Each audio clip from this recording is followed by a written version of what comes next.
you need to have good control on it. So the job is scheduled and triggered by an administrator. So the job will not run by itself. There is an administrator who will sit on top of it, who will take care of it, when to run, when to stop, when not to, what not to do, how many horses we should use. Everything is in hands of an administrator. And sometimes people use a third party tool like Tidal or Flux that can take care of the scheduling, that can actually run from a web service, or it can also run from a SQL statement, output of a SQL statement. Anyhow, we are not going to look at any third party tools, but generally in the projects which I work, I saw Tidal as one of the third party tools that they use to run their job. And they also used Flux. Flux is also one of the third party jobs. Why they use Tidal and Flux when they have the more sophisticated central management console, and there is an administrator sitting on it? It is more of an enterprise decision. It is not only the data services team will be sitting in an enterprise. There will be more than one project. So if they are using some other team or some other tool which is used enterprise wise, so they are going to use the same, because the production support will be easier for them. That is the reason they go for a third party tool. If you want a separate production engineer only to monitor your web services or data services jobs, you'll be in trouble. You are wasting one more resource or couple of more resources, because it's 24/7 support. So they will try to use whatever is already in their enterprise architecture. If they have Tidal as a tool, they will use that. And the CMC can initialize global variables, pass parameters. So from central management console, you can use these global variables and pass parameters. So that is where the secret ingredient comes into picture. The job is scheduled and administrator will trigger the job. After he triggers the job, he will say whom to attack. So it is the secret ingredient which will be only at the runtime, the global variables and passing parameters. So we'll know that when we look at the template itself. So finally, why we need a job control is we'll have to also record the output of a job, whether it is successful or a failure, whether it is a win or loss, whether it is sometimes there can be a logical answer. It is neither successful nor failure. It is still logical because you have not defined the structure properly. You don't have a try-catch block. It did not error out or it did not succeed. Sometimes it happens in data services. It will say the job is successful, but no data is loaded. It is same as operation success, patient died. So the doctor will say, the developer will say, yeah, the job ran successfully. There is no issue. I see that records got loaded. But surprisingly, you will not see any records inside that particular table or a dashboard which you are looking at. And job framework. Till now, we talked about job control. Now we are talking about job framework. To control the job, you need to have a proper framework. It is same as a chessboard. You will have to plan properly. You will have to defend your king, queen. All the pawns will be standing in front of them. It is same as a chessboard, guys. Job framework is going to be chessboard. So you will have to take steps properly. Only then you can win the game. So the template job is designed to hold a set of predefined global and local variables. Those are your pawns, or that is the intelligence or the plan which you have laid out. It is the chessboard which I compared. So it checks the job status before it runs or reruns the embedded workflows and data flows. So every time before a job starts, it will check for whether there is one more instance of the job running, or is there any workflows or data flows already running, or it is running in a recovery mode, like because earlier it failed, it has to start from where it failed. So at first it may be all definitely too much of terminology for you to understand what is happening, but when we look at the job, you'll understand what I was talking about. Why we require a job template. It is same as in case it is in any IT environment, you'll keep talking about the disaster recovery mechanism. when the server is shut off. Yesterday we were talking about a cluster. The clustering works in just in case one of the server went down, immediately the backup will pick up. In the same way, this is going to be the same way. For example, if you wanted to me to explain in a funny manner, now we are in a war. The actual warrior failed to take the battle. Like if you look at our greatest epics of Mahabharata, Ramayana, you get the essence of it. So if the warrior or the actual soldier did not fight, then the charioteer will fight. The charioteer will decide what to do there. So it is more like you'll have all this control. If you have proper job framework, just in case of failure, where to start, what not to do, how to return to your pavilion, everything will be decided. So job framework is very much required, guys. So it will insert a record into metadata tables using a function and indicates the job is started. So if I go back to the earlier slide, I was telling that I'm going to have two tables, job status and load status, and the EDW parameters. So I'm referring to the same thing in the job framework. In the framework, you will try to do an insert of every job saying this job has started at so and so time. It is nothing else than the dashboard which we are going to see on even the central management console. But why we are doing it even ourselves is it is recommended by data services that you have your own job control tables so that it is easy for you. Whereas the job controls which are getting displayed on the central management console are from the inbuilt mechanism of data services. There you will not be able to change anything. You will be only able to view it. But here you have more control. These two tables can be designed at any level of granularity you want, saying you run it from where it failed, or you delete something before you restart it, or inform us and we do it manually. You can do more than one thing. So you need to have these two tables, guys.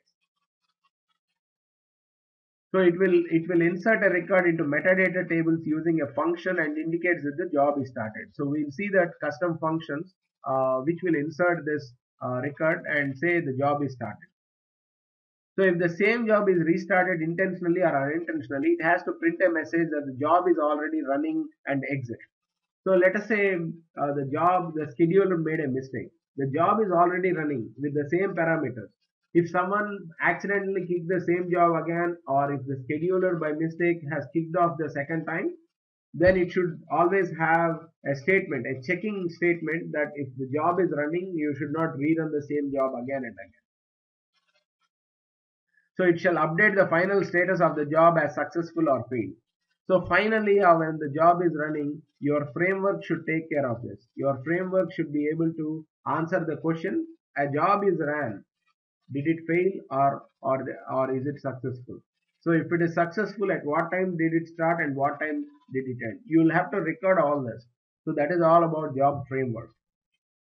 Now we'll see global variables. These are the secret ingredients which I told you. If you look at it, the name itself says they are global variables. When we say global, they are not global to data services. They are global to only job. In a job, they are global. In a job, if you say the start date of a job is March 23rd, 1979, period. That's it. It will be the same until you change it.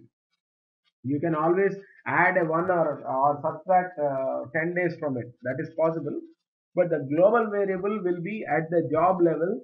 It will be one global variable and you can pass any value into it dynamically. That is the purpose of global variable. For now, just believe it in only to that extent that the global variable is something, a placeholder which can be used at the runtime.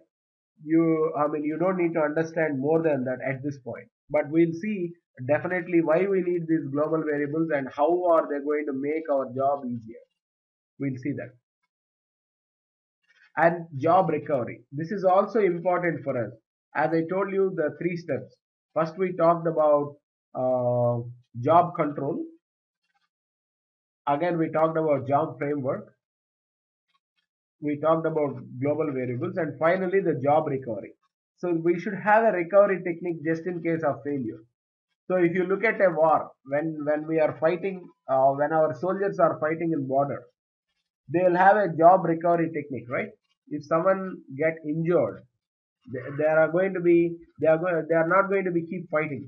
There will be two people following them, and if someone gets injured, there will be an ambulance which is our catch block. It will catch him into the ambulance and get him back and say this guy is injured, get him some treatment.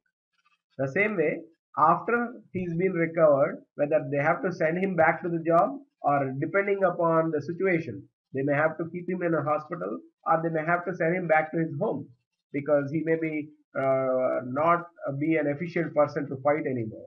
So it depends upon the situation how bad he is injured. So we need to have a job recovery mechanism there. So the template job records the start and end of each workflow in it. So it is not just it will record at the very high level, it will also record at each workflow level.